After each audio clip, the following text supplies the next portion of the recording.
Jeg vidste ikke, hvad der var mareridt og hvad der var realitet, eller om det var det samme, eller hvad det var.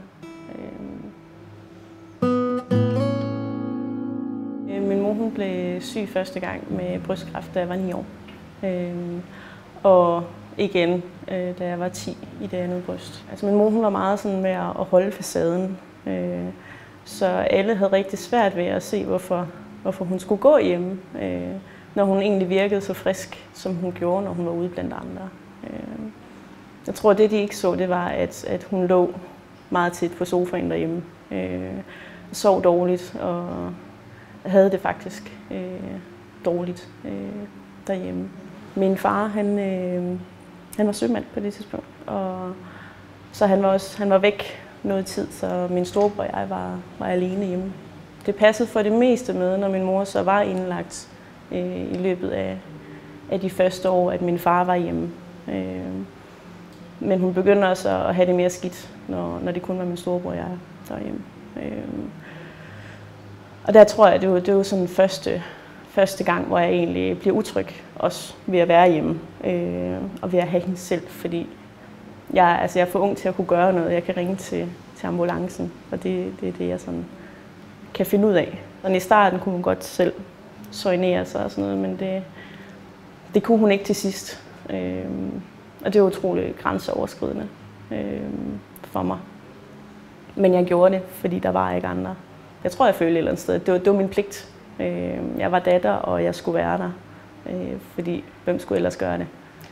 Det var også meget sådan, hvis hun havde dårlige perioder, og jeg skulle på arbejde, eller jeg skulle til fest, så ville jeg gerne sørge for, at min far eller min storebror var hjemme hos hende, så hun ikke var helt alene. Altså den bekymring ville jeg ikke have oveni. Det er også meget af det, der har styret mig, også når jeg kommer længere op i årene. Det er det der med, at når jeg var hos hende, og var i alt det, jeg hjalp hende med, så ville jeg bare gerne væk. Men når jeg så endelig var væk, så ville jeg egentlig bare gerne være der. Så jeg kunne aldrig sådan rigtig finde ro nogle af de steder, jeg befandt mig. Så det var meget frustrerende, at jeg ikke kunne få min frihed på nogle måder. Hun bliver indlagt, da jeg går i 3.G. Bliver hun indlagt på sygehuset, hvor hun ligger i 3 måneder cirka. Og vi bliver ringet op 1 eller 2 gange, det er jeg faktisk lidt i tvivl om, hvor lægen siger, at nu er det nu. Nu skal vi komme. De kan ikke rigtig få liv i hende, og nu skal vi komme og sige farvel. Og vi kommer ned til sygehuset, og hun sidder oppe i sengen og drikker te. Og jeg kan sådan huske, det var den første gang, da min far ringede og fik mig hjem fra skole, at jeg rent faktisk græd foran min far, da vi skulle ned og havde tanken om, at jeg skulle sige farvel til hende. Og jeg tror, da det ikke skete, blev jeg utrolig frustreret.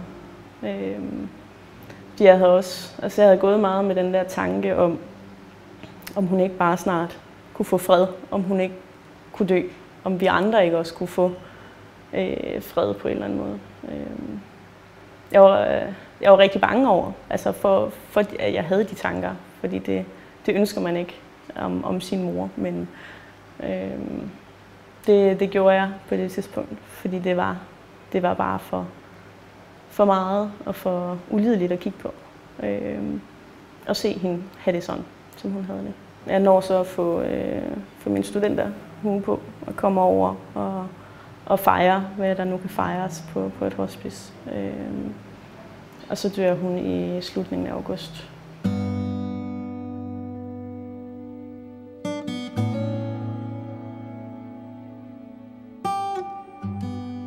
På et eller andet tidspunkt går det op for mig, tror jeg, at jeg bliver nødt til at tage hjem.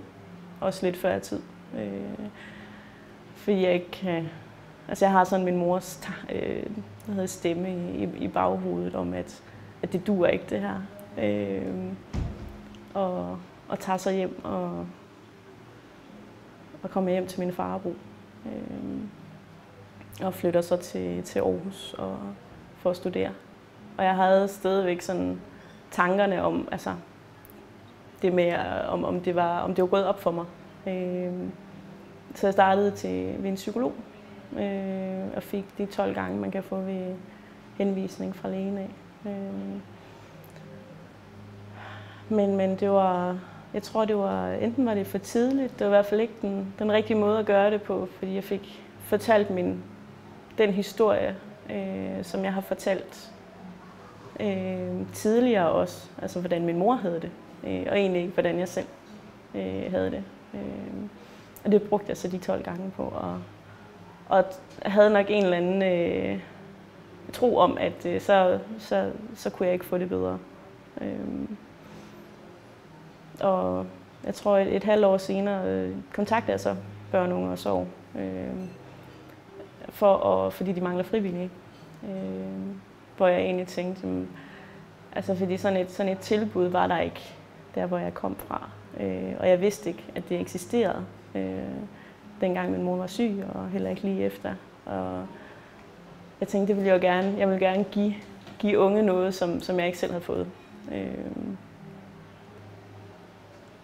Og der var jeg var frivillig et års tid, hvor jeg holdt nogle små oplæg og holdt nogle caféaftener, indtil jeg i en eksamensperiode går helt ned med flaget, og det fylder rigtig meget.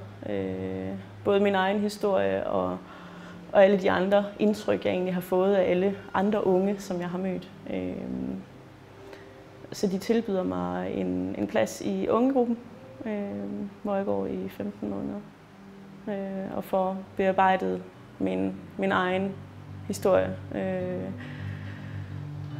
Og kommer egentlig ud på den anden side som et gladere menneske. Altså.